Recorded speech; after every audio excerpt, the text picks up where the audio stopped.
नमस्कार। आज के चैप्टर को शुरू करने से पहले मैं एक किस्सा सुनाना चाहती हूँ जिससे आपको शीर्षक का अंदाज़ा लग जाएगा। लखनऊ के रेलवे स्टेशन पर एक ट्रेन के जस्ट सामने दो नवाब खड़े हुए हैं और दोनों नवाब एक दूसरे को अपनी तहज़ीब जताने के लिए ऑफ़र कर रहे हैं, पहले आप, और उसमें ट्रेन में चढ़ नहीं रहे हैं। और इस पहले आप के चक्कर में ट्रेन वहाँ से निकल जाती है और वो दोनों वहीं के वहीं खड़े रह जाते हैं। मैंने नवाबों का जिक्र किया है, इसका मतलब जो शीर्षक है वो उसी से रिलेटेड है। जी हाँ, लखनवी अंदाज़ चैप्टर का नाम है और लखनऊ जो है वो नवाबों की नगरी के नाम से प्रसिद्ध है। लखनवी अंदाज़ का मतलब है तरीका, किस तरीके से वो लखनऊ के रहने वाले लोगों का स्टाइल, कैसे वो रहते हैं, कैसे नफासत और नज़ाकत वाली चीज़ें, शिष्टाचार उनको अपना दिखाते हैं, वो चीज़ इस चैप्टर में दिखाई जाएगी। लेकिन कब? जब पतनशील समाज, जो रियासत जैसी चीज़ें थी, वो ख़त्म होने पर आ गई हैं, ख़त्म हो चुकी हैं। लोकतांत्रिक जीवन हम जी रहे हैं। इस समय पर कोई अगर इस तरह की नफासत और नज़ाकत का प्रदर्शन करता है तो उसको सिर्फ़ एक बनावटी जीवन वाला ही कहेंगे। लखनवी अंदाज़ के रचयिता यशपाल जी हैं। यशपाल जी की रचनाओं में विशेष बात थी कि वो सामाजिक विषमता, राजनैतिक पाखंड और रूढ़ियों के खिलाफ अपनी रचनाएं लिखा करते थे। उनकी कहानियों में हमेशा इन्हीं चीज़ों का उल्लेख होता था। झूठा सच, इस टाइप के उपन्यास भी उन्होंने लिखे हैं और ये उस समय की बात करते हैं जिस समय देश आज़ाद नहीं हुआ था। आज़ादी से संबंधित आंदोलन में भाग लेने की वजह से ये कई बार जेल भी गए हैं। इसीलिए इनमें वो भावनाएं, वो आज़ादी के समय की जो चीज़ें होती हैं वो सब उनके दिमाग में हमेशा रहीं और उनके रचनाओं में मुखर रहीं। पाठ से संबंधित समझते हैं। यूँ तो यशपाल ने लखनवी अंदाज़ व्यंग्य यह साबित करने के लिए लिखा था कि बिना कथ्य के कहानी नहीं लिखी जा सकती, परंतु एक स्वतंत्र रचना के रूप में इस रचना को पढ़ा जा सकता है। यशपाल उस पतनशील सामंती वर्ग पर कटाक्ष करते हैं जो वास्तविकता से बेखबर एक बनावटी जीवन शैली का आदी है।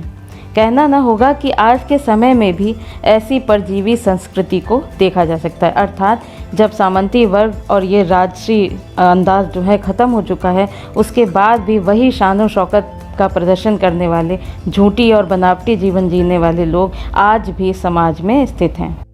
ये जो चित्र आपने देखा, उस चित्र में एक रेलवे का कंपार्टमेंट है और कंपार्टमेंट में दो व्यक्ति नज़र आ रहे हैं। एक व्यक्ति जो लेखक यशपाल स्वयं हैं और दूसरे जो सामने उनके बैठे हुए हैं वो सफ़ेद पोश नवाब हैं जो लखनऊ के नवाब के नाम से प्रसिद्ध हैं। चलिए चैप्टर शुरू करते हैं। मुफस्सिल की पैसेंजर ट्रेन चल पड़ने की उतावली में फुंकार रही थी, यानी स्टार्ट होने वाली है। आराम से सेकंड क्लास में जाने के लिए दाम अधिक लगते हैं। दूर तो जाना नहीं था, भीड़ से बचकर एकांत में नई कहानी के संबंध में सोच सकने और खिड़की से प्राकृतिक दृश्य देख सकने के लिए टिकट सेकंड क्लास का ही ले लिया। इस समय की बात जो की जा रही है, उस समय दो ही टिकट चलते थे, एक सेकंड क्लास, एक फर्स्ट क्लास। तो फर्स्ट क्लास में जाने के बजाय इन्होंने सेकंड क्लास में जाना पसंद किया, क्योंकि इनको ऐसा लगा कि कोई नई कहानी को सोचने के लिए एकांत में ये रास्ता तय करना चाहते थे और प्राकृतिक दृश्य खिड़की से देखते हुए देखना चाहते थे, परंतु ऐसा हुआ नहीं। आगे देखिए। गाड़ी छूट रही थी। सेकंड क्लास के एक छोटे डिब्बे को खाली समझकर जरा सा दौड़कर उसमें चढ़ गए।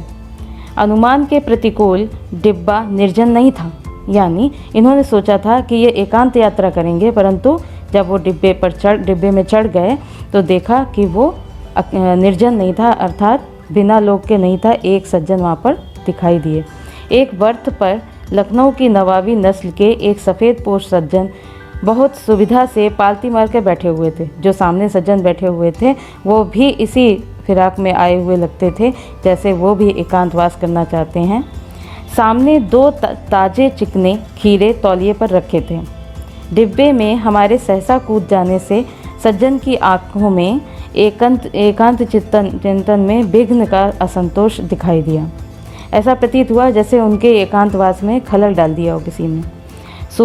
सोचा हो सकता है कि यह भी कहानी के लिए सूझ की चिंता में हो। हमेशा जो कहानीकार होते हैं या कोई कविता लिखने वाले होते हैं वो किसी न किसी चिंतन में रहते ही हैं, कुछ कल्पना बनाते रहते हैं।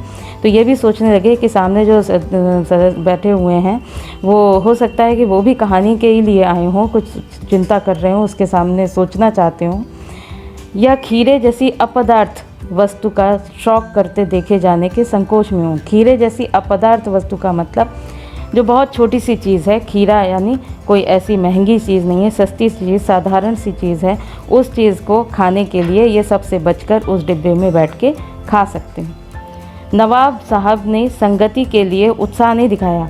जब हम किसी अजनबी को भी देखते हैं तो आपस में पहचान बनाने का प्रयास करते हैं, मुस्कुराते हैं या एक दूसरे को नमस्कार करते हैं, लेकिन यहाँ पर नवाब साहब ने बिल्कुल भी उत्साह नहीं दिखाया कि वो उनसे मिलना घुलना चाहते हैं। हमने भी उनके सामने की वर्थ पर बैठकर आत्मसम्मान से आगे चुरा ली। जब हमसे कोई मिलना नहीं चाहता तो हम भी अपने सम्मान के लिए उनसे निगाहें चुरा लेते हैं। वही इन्होंने भी किया, लेखक ने। ठाली बैठे कल्पना करते रहने की पुरानी आदत है। ठाली मतलब खाली बैठे, जब एकांत में होते हैं तो कोई ना कोई कल्पना करने की आदत इनकी भी रहती थी।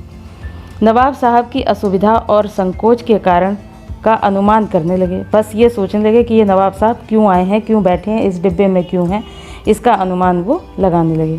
संभव है नवाब साहब ने बिल्कुल अकेले यात्रा कर सकने के अनुमान से में किफ़ायत के विचार से सेकंड क्लास का टिकट खरीद लिया हो और अब गवारा ना हो कि शहर का कोई सफ़ेद पोश उन्हें मझले दर्जे में सफ़र करता देखे। उनको ये भी पसंद नहीं आ रहा होगा कि कोई और उनको इस सेकंड क्लास के टिकट के साथ और पैसेंजर ट्रेन में देखे। अकेले सफ़र का वक्त काटने के लिए ही उन्होंने शायद खीरे खरीदे होंगे। ये सब वो सोच रहे हैं लेखक।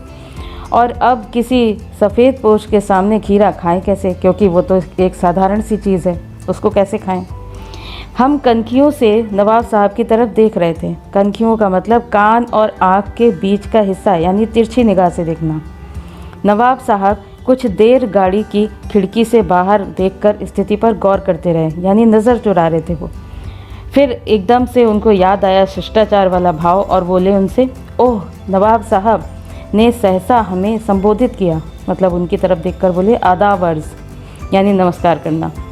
जनाब खीरे का शौक़ फरमाएंगे, यानी वो खीरा खाने के लिए ऑफ़र करने लगे। नवाब साहब का सहसा ही भाव परिवर्तन अच्छा नहीं लगा। अभी तक कैसे बैठे थे वो कि उनमें कोई कंपनी नहीं उन्हें पसंद आ रही है, उनसे मिलना नहीं चाहते, और अब अचानक से उनको शिष्टाचार वाली भावना याद आ गई और उनका भाव परिवर्तन एकदम से जो हुआ तो वो उनको पसंद नहीं आया लेखक को।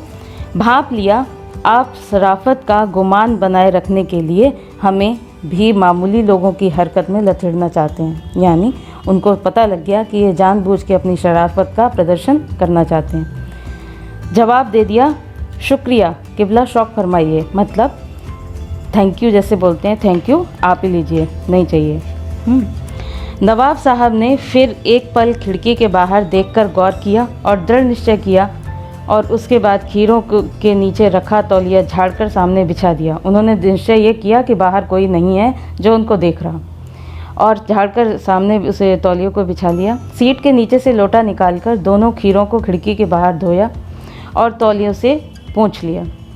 जेब से चाकू निकाला, दोनों खीरों के सिर काटे और उन्हें गोद कर झाग निकाला। फिर खीरों को बहुत एहतियात से, यानी बहुत आराम से छीलकर फाकों को करीने से तौलिए पर सजाते गए, काट के और तौलिए पर वो सजा रहे हैं। लखनऊ स्टेशन पर खीरा बेचने वाले खीरे के इस्तेमाल का तरीका जानते हैं। लखनऊ के स्टेशन पे क्या, सारे स्टेशन पर जो बेचने वाले हैं उनका स्पेशल अंदाज़ होता है खीरा छीलने का, काटने का, उसके बाद उस पर नींबू और नमक और वो सब रखने का। वो सारी चीज़ें नवाब साहब को पता थीं। ग्राहक के लिए जीरा मिला नमक और पिसी हुई लाल मिर्च की पुड़िया भी हाजिर कर देते हैं। नवाब साहब ने बहुत करीने से खीरे की फाकों पर जीरा मिला नमक और लाल मिर्च की सुर्खी भी बुरक दी। सुर्खी मतलब लाल रंग। उनकी प्रत्येक भाव भंगिमा और जबड़ों के स्फुरण से स्पष्ट था कि उस प्रक्रिया में उनका मुख खीरे के रसास्वादन की कल्पना से प्लावित हो रहा है, यानी मुंह में लार आई जा रही है खीरा खाने के लिए। लेकिन हो क्या रहा है आगे देखिए। हम कनखियों से देखकर सोच रहे थे मियाँ रईस बनते हैं, लेकिन लोगों की नज़रों से बच सकने के ख्याल में अपनी असलियत पर उतर आए हैं। इनको अब ये लग रहा था कि अब वो असलियत पर आ चुके हैं और खीरे जैसी साधारण वस्तु को खाने का प्रयास कर रहे हैं। नवाब साहब ने फिर एक बार हमारी ओर देख लिया और फिर से बोले, वल्लाह शौक कीजिए, लखनऊ का बालम खीरा है। नमक मिर्च छिड़क दिए जाने से ताज़े खीरे की पनियाती फाके देखकर पानी मुंह में ज़रूर आ रहा था। अब ऐसी चीज़ अगर हम सामने देखते हैं तो अपने आप ही अनायास ही पानी मुंह में आता है, और इनके साथ भी ऐसा ही हो रहा था। लेकिन क्या हुआ, लेकिन इनकार कर चुके थे, एक बार ये मना कर चुके थे। आत्मसम्मान निभाना ही उचित समझा। इन आत्मसम्मान को बचाने के लिए लेखक ने दोबारा मना कर दिया, जबकि उनका मन खाने को कर रहा था। आत्मसम्मान निभाना ही उचित समझा, उत्तर दिया, शुक्रिया, इस वक्त तलब महसूस नहीं हो रही, मैदा भी ज़रा कमज़ोर है, किबला शौक फरमाइए। मतलब इन्होंने फिर से दोबारा मना कर दिया, और उसका कारण क्या बताया कि अभी मैदा अर्थात पेट ज़रा कमज़ोर है और ये जो है पच नहीं पाएगा, ऐसा कह के उन्होंने जवाब में इनकार कर दिया। नवाब साहब ने सतृष्ण आँखों से नमक मिर्च के संयोग से चमकती खीरे की फाकों की ओर देखा। खिड़की के बाहर देखकर दीर्घ सांस लिया, मतलब लंबी सांस ली। खीरे की एक फाक उठाकर होठों तक ले गए, फाक को सूंघा, स्वाद के आनंद में पलकें मूंद लीं, यानी वो बहुत आनंद ले रहे थे सूंघकर। मुंह में भर आए पानी का घूंट गले से उतर गया। तब नवाब साहब ने फाक को खिड़की से बाहर छोड़ दिया। नवाब साहब खीरे की फाकों को नाक के पास ले जाकर वासना से रसास्वादन कर खिड़की के बाहर फेंकते गए, यानी उन्होंने एक एक कर सारी फाकों को बाहर फेंक दिया, सिर्फ सूंघकर। नवाब साहब ने खीरे की सब फाकों को खिड़की के बाहर फेंककर तौलिए से हाथ और होंठ पोंछ लिए और गर्व से गुलाबी आंखों से हमारी ओर देख लिया, मानो कह रहे हों कि यह है ख़ानदानी रईसों का तरीका। इन्होंने यहाँ क्या जताने का प्रयास किया है, साधारण मनुष्य जो होंगे वो खीरे को काटने के बाद कभी भी ऐसा नहीं करेंगे, लेकिन लखनऊ के नवाब हैं तो उन्होंने अपने नवाबी प्रदर्शन और शान शौकत का प्रदर्शन करने के लिए क्या किया, औरों से हट के करने वाला काम कि हम आप लोगों जैसे साधारण नहीं हैं, तो उन्होंने क्या किया, सूंघ कर खीरे को फेंक दिया और ये जता लिया कि हम तो बिना खाए ही खीरे का आनंद ले सकते हैं। और उसके बाद क्या किया, नफासत शब्द मैंने आपको अभी बोला था शुरुआत में। नफासत का मतलब होता है साफ़ सफाई से काम करने के का एक तरीका भी ये दिखा रहे थे। ये सब काम करने के बाद इन्होंने तौलिए से हाथ पोंछा और अपने होंठ भी पोंछे, और उसके बाद गुलाबी आंखों का मतलब ये है कि बहुत अभिमान से भरी हुई आंखों से उन्होंने लेखक तरफ देखा है। और उसके बाद कहा कि नवाब साहब के इस तरह के प्रदर्शन से ये प्रतीत हो रहा था कि वो दिखाना चाहते थे कि हम ख़ानदानी रईस हैं, और ख़ानदानी रईसों का खीरा खाने का तरीका यही होता है कि वो सूंघ के ही तृप्त हो जाते हैं। और ये बात कहने की ज़रूरत नहीं है, वो आँखों से ही जता रहे थे। नवाब साहब खीरे की तैयारी और इस्तेमाल से थक कर लेट गए, और इसके बाद वो लेट भी गए ये दिखाने को कि बहुत बड़ा काम किया है। हमें तस्लीम में सिर खम कर लेना पड़ा, मतलब सिर खम का मतलब नज़रें वहाँ से हटाकर अपने काम का प्रदर्शन करना। ख़ानदानी तहजीब, नफासत, नज़ाकत, ये सब उन्होंने अभी अभी देखी थी लेखक यशपाल ने। हम गौर कर रहे थे खीरा इस्तेमाल करने के इस तरीके को खीरे की सुगंध और स्वाद की कल्पना से संतुष्ट होने का सूक्ष्म, नफीस और एब्स्ट्रैक्ट तरीका ज़रूर कहा जा सकता है, परंतु क्या ऐसे तरीके से उदर की तृप्ति भी हो सकती है? उनके दिमाग में ये प्रश्न कौंध रहा है कि क्या इस तरह से हमारा पेट भर सकता है कि किसी चीज़ को बिना खाए ही हम तृप्त हो जाएं? और ये तरीका सूक्ष्म, नफीस और एब्स्ट्रैक्ट बोला है। सूक्ष्म का मतलब जो चीज़ हमें स्पष्ट दिखाई नहीं देती, जैसे हम कह सकते हैं कि आत्मा भी हमें दिखाई नहीं देती, लेकिन हम जानते हैं कि आत्मा है, तभी हम जीवित हैं। तो इस तरीक़ों, एब्स्ट्रैक्ट का मतलब होता है अप्राकृतिक का मतलब स्वाभाविक जो नहीं हो, अस्वाभाविक चीज़। तो ऐसी चीज़ तो उसको कहा जा सकता है, परंतु ऐसा नहीं हो सकता कि किसी चीज़ को खाए बिना ही हमारी पेट की तृप्ति, उदर मीन्स पेट की तृप्ति हो सकती हो। नवाब साहब की ओर से भरे पेट के ऊंचे डकार का शब्द भी सुनाई दिया। अब इतना सब होने के बाद उनको डकार की आवाज़ भी सुनाई दी, जो कि खीरा उन्होंने खाया ही नहीं था। और नवाब साहब ने हमारी ओर देखकर कह दिया, खीरा लजीज होता है लेकिन होता है शकील, नामुराद मैदे पर बोझ डाल देता है। यहाँ पर उन्होंने कहा खीरा लजीज मतलब टेस्टी तो होता है लेकिन शकील होता है, यानी जो पच नहीं सकता है आराम से, ऐसी चीज़ होती है। नामुराद मैदे पर बोझ डाल देता है। देखिए हम सभी जानते हैं कि खीरे जैसे जो फल होते हैं वो कभी भी किसी के पेट पर भारी नहीं हो सकते, यानी अपच नहीं पैदा कर सकते, क्योंकि उसमें सिर्फ पानी जैसी चीज़ें ही होती हैं। लेकिन ये अपने अंदाज को, अपने बनावटी चीज़ को प्रदर्शित करने के लिए इस तरह का सेंटेंस बोल रहे हैं। ज्ञान चक्षु खुल गए। अब यहाँ ज्ञान चक्षु किसके खुल गए? लेखक यशपाल के। पहचाना, ये है नई कहानी के लेखक। अब आपको याद दिला दूं कि ये इस कंपार्टमेंट में सेकंड क्लास में बैठे ही इसलिए थे क्योंकि उनको एक नई कहानी के बारे में विचार करना था। अब ऐसे में इन्होंने नई कहानी के बारे में तो कोई विचार नहीं किया, लेकिन सामने जो नवाब बैठे हुए हैं उनको देखकर उनके ज्ञान चक्षु खुल गए और इन्होंने सोचना शुरू कर दिया कि क्या बिना कल्पना से, बिना विचारे, बिना घटना और पात्रों के कहानी लिखी जा सकती है। ये चीज़ इन्होंने क्वेश्चन मार्क की तरह डाल दी। और जो हमने सामने अभी जो चैप्टर पढ़ा है वो इसी चीज़ का प्रदर्शन है। ये कोई पहले से विचार की हुई या पहले से पात्रों को चुने जाने वाली या पहले से घटना हो जाने वाली बात नहीं दिखाई दे रही है। ऐसा ही उन्होंने लास्ट में कहा कि खीरे की सुगंध और स्वाद की कल्पना से पेट भर जाने का डकार आ सकता है, तो बिना विचार, घटना और पात्रों के लेखक की इच्छा मात्र से नई कहानी क्यों नहीं बन सकती। तब यहाँ पे उन्होंने प्रश्न चिन्ह जैसा छोड़ दिया है।